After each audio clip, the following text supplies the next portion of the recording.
नमस्कार दोस्तों, मैं किशन कन्हैया आप लोग का पुनः एक बार स्वागत करता हूं मैथ विजन के यूट्यूब चैनल पर। आज हम लोग पढ़ने जा रहे हैं वृत्त और वृत्त के बारे में जानकारी प्राप्त करेंगे। तो चलिए वृत्त क्या होता है उसके बारे में आज पूर्ण जानकारी प्राप्त करेंगे। तो सबसे पहले वृत्त को देखा जाए तो वृत्त को बनाने के लिए, किसी भी वृत्त की रचना करने के लिए सबसे पहले एक केंद्र की आवश्यकता होती है। वृत्त जो होता है किसी एक बिंदु से एक केंद्र, अगर केंद्र मानकर इसके चारों ओर अगर गोलाकार एक पथ खींचा जाए तो ये इस वृत्त कहलाता है। और एक और खास बात होती है कि ये जो केंद्र और ये जो गोलाकार पथ जो दिखाई दे रहा है इसको कहते हैं परिधि, इसको कहा जाता है परिधि। और बात किया जाए तो इस केंद्र और इस परिधि के बीच की दूरी को, तो इस केंद्र और इस परिधि के बीच की दूरी को कहा जाता है त्रिज्या। केंद्र और परिधि के बीच की दूरी को कहा जाता है त्रिज्या। और बात करें तो यदि कोई एक रेखा जो इस केंद्र से होकर उसका दोनों सिरा परिधि को टच करे, इस तरीके से, मतलब कि इस केंद्र से होकर जाए और इसकी दोनों अंत बिंदु है जो परिधि पर हो, तो इसी को कहा जाता है व्यास, इसी को कहा जाता है व्यास। और भी इसमें बात करें तो किसी भी वृत्त में अनंत त्रिज्याएं हो सकती है। मतलब कि अगर ये कोई वृत्त है और इसमें अगर हम त्रिज्या की रचना करें तो ये भी त्रिज्या, ये भी त्रिज्या, ये भी त्रिज्या, ये भी त्रिज्या है, ये भी है, सब देखिए जितना चाहें उतना हम किसके बीच में त्रिज्या खींच सकते हैं। और अगर बात कर लें तो किसी भी वृत्त में अनंत त्रिज्याएं खींच सकते हैं, मतलब कि आपको जितना मन है उतना उसमें त्रिज्या खींचा जा सकता। दूसरी बात करते हैं अगर व्यास की, तो अगर कोई वृत्त है तो उसमें व्यास किसा खींचा जा सकता है। तो देखिए जैसे ये कोई वृत्त है तो हमने बोला कि यदि कोई रेखाखंड केंद्र से होकर गुजरे और उसका दोनों अंतिम बिंदु परिधि पर हो, देखिए ये रेखाखंड है जो केंद्र से होकर गुजर रहा है, ये केंद्र था मेरा, ये केंद्र ओ है, ये केंद्र ओ इसको मानते हैं, और इस केंद्र से होकर गुजर रहा है, तो ये जो रेखाखंड है इसी को हम लोग कहते हैं व्यास। और एक भी वृत्त में अगर कोई भी एक वृत्त है तो उसमें अनंत व्यास हो सकते हैं। देखिए यहां से यहां देंगे ये भी व्यास हो गया, यहां से इस तरीके से देंगे ये भी व्यास है, ये भी व्यास है, यहां से इस तरीके से, मतलब कितना भी रेखा खींचें लेकिन अगर वो केंद्र से होकर गुजर रहा है तो वो उसका कहलाएगा व्यास। दूसरी बात, एक चीज और इसमें आप लोग को पढ़ना है जिसको कहते हैं जीवा। जीवा क्या होता है बाबू? तो जीवा भी एक तरह का रेखा होता है इस तरीके का, जिसको कहते हैं जीवा। जीवा क्या होता है? तो जीवा की बात कर ले तो जीवा जो होता है कि अगर किसी रेखा खंड का दोनों सिरा वृत्त की परिधि पर हो, चाहे किधर से भी हो, अगर ये मान लिया जाए कोई ये वृत्त है, इसमें ये रेखा खींच दिए, ये खींच दिए, ये खींच दिए, ये खींच दिए, ये खींच दिए, ये खींच दिए, और अब मन है तो आप ऐसे भी खींच सकते हैं, ये इसे भी खींच सकते हैं। तो जितना हमने रेखा खींचा है, रेखा खंड खींचा है, वो सब का सब कहलाएगा जीवा। और जीवा, और एक चीज और जान लीजिए, व्यास भी एक प्रकार का जीवा ही है। कहा जाता है कि किसी भी वृत्त की सबसे बड़ी जीवा, सबसे बड़ी जीवा की अगर बात करें तो किसी भी वृत्त की सबसे बड़ी जीवा होता है वो उसको व्यास कहते हैं। व्यास से बड़ी जीवा किसी भी वृत्त में नहीं खींचा जा सकता। फिर से देख लीजिए, हम लोग इतना की चर्चा किए। सबसे पहले जाने कि वृत्त बनता कैसे है। तो कहा जाता है किसी एक बिंदु को केंद्र मानकर अगर उस समान दूरी पर, किसी एक बिंदु को केंद्र मानकर समान दूरी पर इसके चारों ओर एक गोलाकार पथ खींचा जाता है तो उसे कहा जाता है वृत्त। और ये जो पथ खींचा जाता है इस पथ को नाम दिया जाता है परिधि। क्या नाम दिया जाता है? परिधि।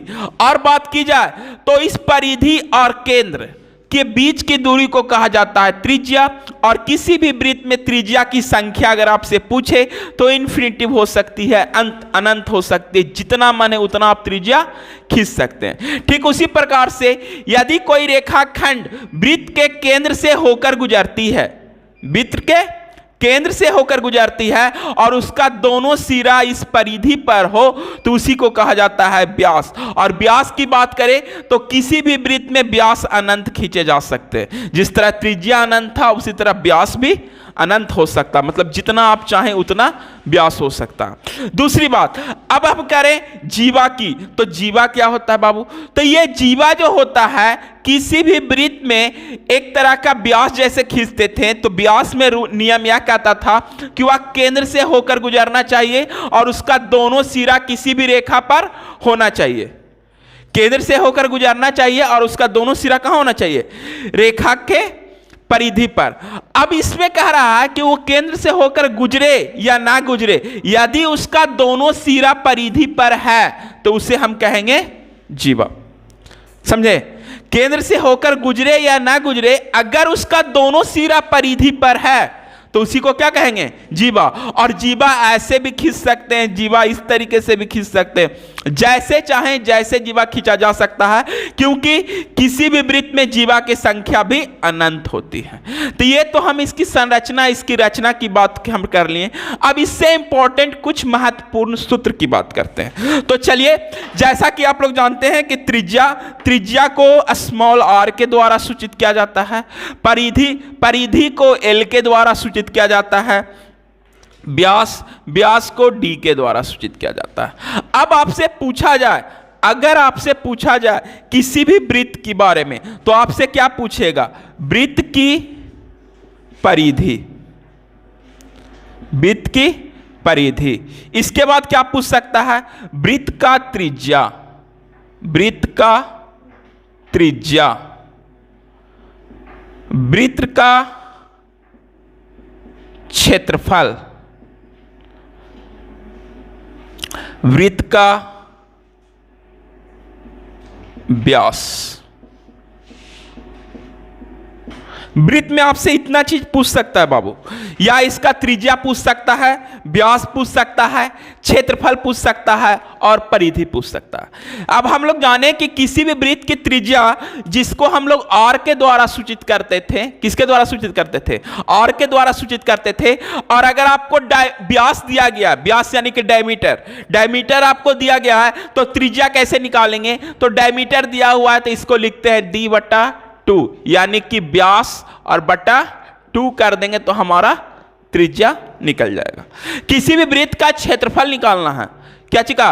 वृत्त का क्षेत्रफल, तो इसका फॉर्मूला होता है पाई r स्क्वायर, और यहां पाई का मान 22/7 भी हो सकता है और 3.14 भी हो सकता है। वो अगर कोई प्रश्न में 3.14 से बनाना है तो वो प्रश्न पहले ही कह देगा कि इसकी त्रिज्या जो होगी, पाई का जो मान होगा 3.14 रखें। ठीक है। इसके अलावा आप करते हैं वृत्त की व्यास की, तो जैसा कि आप देख रहे हैं कि त्रिज्या बराबर होता है d/2, अगर तो व्यास बराबर है तो ये गुना भागा में है तो इधर किस में जाएगा? गुना में जाएगा। तो इसको अगर गुना में करते हैं तो यहां से आपको निकल जाएगा वृत्त का व्यास d बराबर आपका हो जाएगा, क्या हो जाएगा? तो 2 × r, यानी कि इसको हम लिख सकते हैं 2 गुना त्रिज्या। इसको क्या लिख सकते हैं? 2 गुना त्रिज्या। इसको लिख सकते हैं 2 गुना त्रिज्या। अब बात करते हैं वृत्त की परिधि की। तो वृत्त की परिधि क्या होता था? यह केंद्र मानकर जो हमने रचना किया था वृत्त की, तो ये जो रेखा जो देख रहे हैं वक्र रेखा, यही वृत्त की परिधि होती है। और किसी भी वृत्त का जो परिधि होता है वो क्या होता है? तो 2πr। किसी भी वृत्त की परिधि क्या होता है? 2πr। क्लियर है यहां तक? कोई दिक्कत? इसको नोट कर लीजिए और इसके बाद फिर हम लोग आगे की ओर चलते हैं। अभी तक हम लोग वृत्त के बारे में पढ़ लिए। वृत्त जो था हमारा वो 2 डायमेंशन का आकृति का था, मतलब वो फिगर जो था वो 2D फिगर था, 2 विमीय चित्र था, आकृति था। और अब जो हम लोग पढ़ रहे हैं 3 डायमेंशन फिगर के बारे में पढ़ेंगे। त्रिविमीय आकृति जो हमारा है गोला, जो वृत्त के ही जैसा है उसे गोला कहते हैं। देखिए, ये देखिए एक गोला है। इसमें अंतर क्या है कि वृत्त को हम किसी भी सतह पर आसानी से बना सकते हैं, किसी भी सरफेस पर आसानी से बना सकते हैं, इसलिए उसको 2 विमीय आकृति भी कहा जाता है। और अब हम लोग पढ़ रहे हैं गोला, इसे कहा जाता है त्रिविमीय आकृति। त्रिविमीय आकृति का मतलब कि वैसा आकृति जिसमें एक्स अक्ष, वाई अक्ष और जेड अक्ष तीनों की बात करें, जिसको हम लोग 3D भी कहते हैं। तो देखिए ये 3D क्या होता है, जैसे अगर सर्किल की बात करें तो आप लोग सर्किल बनाए होंगे इस तरीके का गोल सर्किल, लेकिन जब ये 3D बनता है बाबू तो गोला बनता है और इस तरह का इसका आकृति होता है गोलाकार। अगर हम बात करें गोला की तो गोला में हम लोग क्या क्या हो सकता है, तो देखिए अगर मान लेते हैं ये गोला है, सपोज दैट इसे मान लेते हैं यह एक गोला है, तो गोला में बाबू वही केंद्र तो सब में होगा, चाहे वृत्त हो या गोला हो, केंद्र तो होगा ही। और केंद्र से या परिधि के बीच की दूरी को जो हम बोले थे त्रिज्या, यहां भी ये त्रिज्या है, इसको स्मॉल r के द्वारा सूचित किए थे। और ये आकृति और ये इस जितना दूरी में फैला हुआ इसको कहेंगे डायमीटर, व्यास, तो ये भी डायमीटर है ही। मतलब कि अगर इस आकृति को इस तरीके से रखा जाए तो यहां और यहां इन दोनों के बीच में जितना जो दूरी है हमारा, इसी को कहेंगे व्यास। और त्रिज्या क्या होगा, तो इसको केंद्र मानकर, देखिए यहां पर ये केंद्र है इसका, ये हरा रंग का देख रहे हैं केंद्र, इस केंद्र से ये अंतिम स्थिति जो ये जो लास्ट वाला सतह है उसके बीच की जो दूरी होगा ना, उसी को हम लोग कहते हैं त्रिज्या। और किसी गोला की बात करें तो गोला के लिए सूत्र जो हमारा क्या क्या होता है, तो किसी भी गोला के लिए आपको 3 सूत्र होगा। सबसे पहले इसको संपूर्ण पृष्ठ का क्षेत्रफल, संपूर्ण पृष्ठ मतलब ये गोला जो देख रहे हैं, ये जिसे आप लोग गेंद देखे होंगे, तो गेंद का जो पूरा पृष्ठ होता है उसको कहते हैं संपूर्ण पृष्ठ। वक्र पृष्ठ कहने का मतलब हो गया कि जो गोल गोल हिस्सा देख रहे हैं घुमा हुआ, इसे कहते हैं वक्र पृष्ठ। अगर हम बात करें कि अभी हम बोले कि ये वृत्त भी होता है, वो 2 आकृतीय होता है, 2 विमीय आकृति होता है, और ये कैसा है, तो त्रिविमीय आकृति है। तो चलिए इसकी सतह की बात करें, इसमें सतह तो ये गोलाकार सतह से मिलकर बना होता है। और अगर हम बात कर रहे हैं इसमें, तो इसमें अगर इसका संपूर्ण पृष्ठ का क्षेत्रफल की बात करें, यानी कि गोला का संपूर्ण पृष्ठ का क्षेत्रफल। दूसरी बात बोले कि इसमें वक्र पृष्ठ भी होगा, तो चलिए गोला का वक्र पृष्ठ का क्षेत्रफल। और इसमें आपका क्या हो सकता है, तो इसमें आपका हो सकता है क्या, आयतन, गोला का आयतन। एक चीज जान लीजिए, कोई भी त्रिविमीय आकृति होगा ना तो उसका आयतन जरूर पूछता है आपसे। तो गोला का आयतन।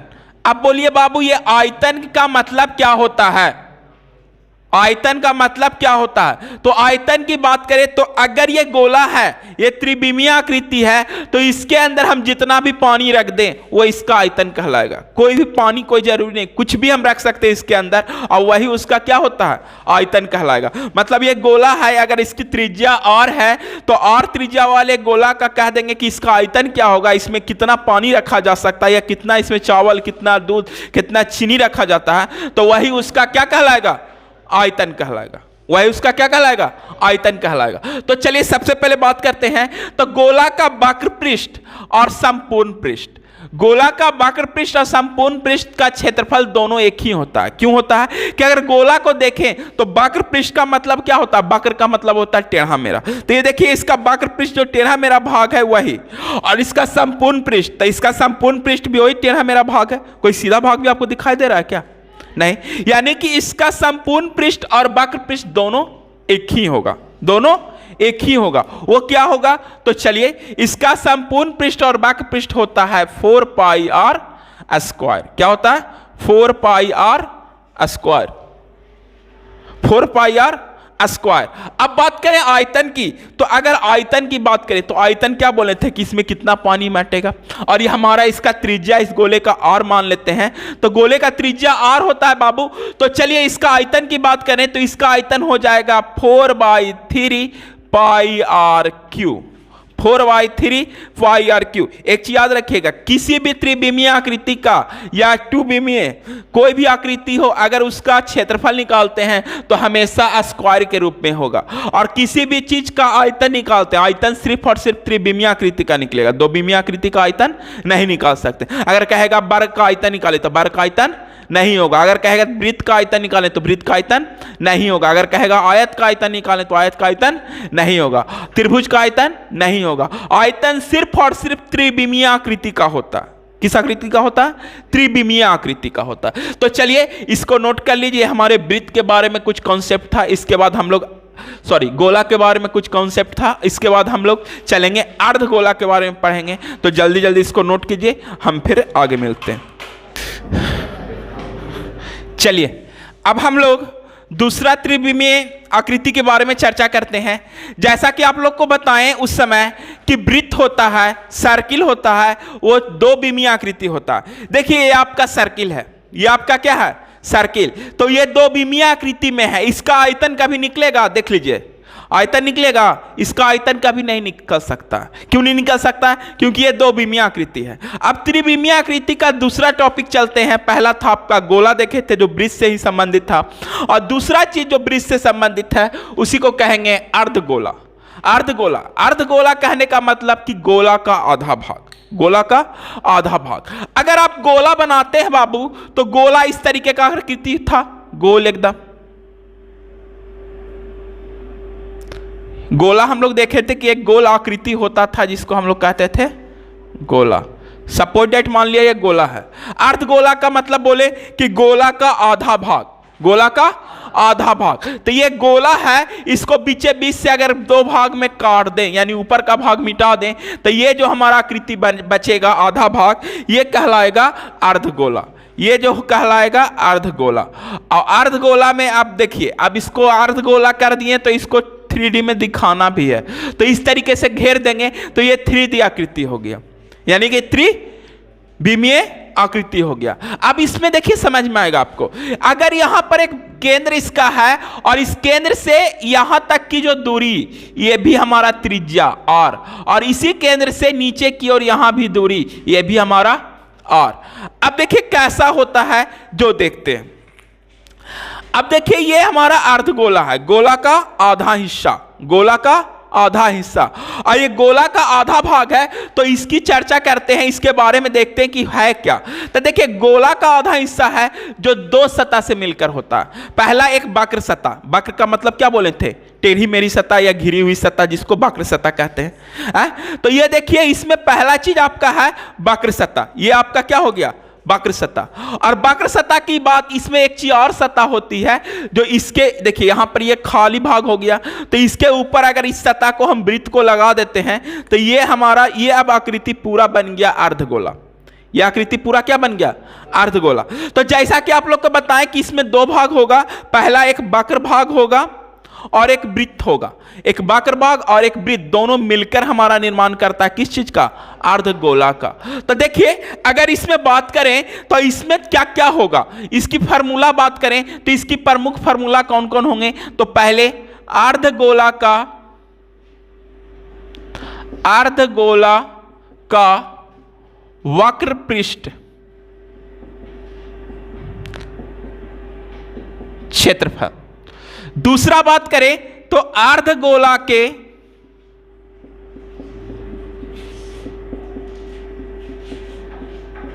संपूर्ण पृष्ठ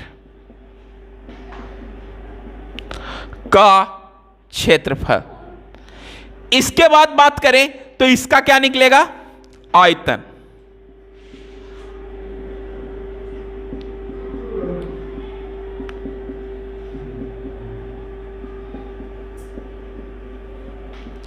चलिए इसमें भी तीन चीज, अर्धगोला के वक्र पृष्ठ का क्षेत्रफल, संपूर्ण पृष्ठ का क्षेत्रफल और इसका आयतन। अब हम बात करें अर्धगोला के वक्र पृष्ठ की क्षेत्रफल की, तो अर्धगोला का जो वक्र पृष्ठ का क्षेत्रफल होगा वो क्या होगा, जरा से बताइएगा, किन्हीं को याद है? अब अर्धगोला के वक्र पृष्ठ का क्षेत्रफल निकालने के लिए सबसे पहले आपको निकालना होगा इस अर्धगोला का संपूर्ण, अर्धगोला अगर नहीं रहा और अगर ये संपूर्ण गोला था तो संपूर्ण गोला के वक्र पृष्ठ का क्षेत्रफल क्या हम लोग पढ़े थे, याद है? अभी आप लोग को बताए थे कि संपूर्ण गोला होता है तो इसका वक्र पृष्ठ का क्षेत्रफल होता है 4πr²। अर्धगोला का मतलब हो गया आधा भाग, तो इसको अगर 2 से डिवाइड कर देंगे तो 2 से 2 कट जाएगा, बच गया कितना? 2πr²। यानी कि अर्धगोला का आपसे कोई क्षेत्रफल पूछ ले तो ये हो जाएगा 2πr²। स्क्वायर। ठीक उसी प्रकार अब कहेगा संपूर्ण पृष्ठ का क्षेत्रफल। तो देखो बाबू, अभी हमने बताया कि जो संपूर्ण पृष्ठ का क्षेत्रफल होता है ना, वो किस चीज से मिलकर बना होता है? तो दो भाग से मिलकर बना होता है। पहला तो यह वक्र भाग और दूसरा एक वृत्त। वही नहीं बताएं, पहला एक वक्र भाग और दूसरा ये हरा वाला वृत्त। यानी कि अगर इसका संपूर्ण पृष्ठ की बात करें तो इसका संपूर्ण पृष्ठ का क्षेत्रफल को हम लोग लिख सकते हैं। क्या लिख सकते हैं? तो पहले तो वक्र पृष्ठ का क्षेत्रफल, तो वक्र पृष्ठ का क्षेत्रफल मेरा क्या है? 2 पाई आर स्क्वायर और प्लस वृत्त का क्षेत्रफल, तो वृत्त का क्षेत्रफल हम लोग पढ़े पाई आर स्क्वायर, और दोनों को जब ऐड कर देंगे तो यहां हो जाएगा 3 पाई आर स्क्वायर। क्या हो जाएगा? 3 पाई आर स्क्वायर। और ये जो 3 पाई आर स्क्वायर हो गया ना, यही आपका हो गया अर्धगोला के संपूर्ण पृष्ठ का क्षेत्रफल। ये जो 3 पाई आर स्क्वायर आया, यही आपका हो गया अर्धगोला के संपूर्ण पृष्ठ का क्षेत्रफल। तो याद रखिएगा कि अर्धगोला होता है जो दो सतह से मिलकर बना होता है, पहला वक्र सतह और दूसरा वृत्त का क्षेत्रफल। तो एक वक्र सतह और एक वृत्त का क्षेत्रफल को जब आपस में जोड़ेंगे तो वही हमारा बनेगा अर्धगोला का संपूर्ण पृष्ठ का क्षेत्रफल। ठीक है, अब चलते हैं इसकी आयतन निकालने की बात करें। तो देखो, संपूर्ण पृष्ठ का गोला का जब हम लोग आयतन देखे थे तो गोला का आयतन क्या हुआ था? 4/3 pi r cube, 4/3 pi r cube. अब इसको अगर हम 2 से डिवाइड कर दें, 2 से भागा लगा दें, तो देखो बाबू, जब भी इसको भागा लगाते हैं तो एक चीज और आपको नया चीज यहां सिखा देते हैं कि इसके नीचे कुछ नहीं है तो 1। और किसी संख्या, जब 2 संख्या आपस में बटा में हो और उसका भी बटा हो, देख रहे हैं यहाँ 3/4 और ये 2 नीचे कुछ नहीं तो 1, और इसका भी बटा है। इस स्थिति में आप याद रखिएगा कि अगर इसको काटना चाहेंगे, भाग लगाना चाहेंगे, तो ऊपर वाला के साथ भाग लगेगा और नीचे वाला के भाग लगेगा। ऊपर वाला के साथ और नीचे वाला के साथ, मतलब कि इसको भागा इसके साथ लगाएंगे और इसको भागा इसके साथ लगाएंगे। भागा लगाना होगा तो मतलब काटेंगे। ठीक है, अगर आपको गुना करना है, मतलब कि गुना करते हैं, नहीं भागा लगता तो बचा हुआ संख्या को गुना करते हैं ना, तो गुना करने की स्थिति में गुना कैसे करना है? तो ये नीचे वाला इसके ऊपर वाला के साथ गुना होगा, ये नीचे वाला इसके ऊपर वाला के साथ गुना होगा और ये नीचे वाला इसके ऊपर वाला के साथ गुना होगा।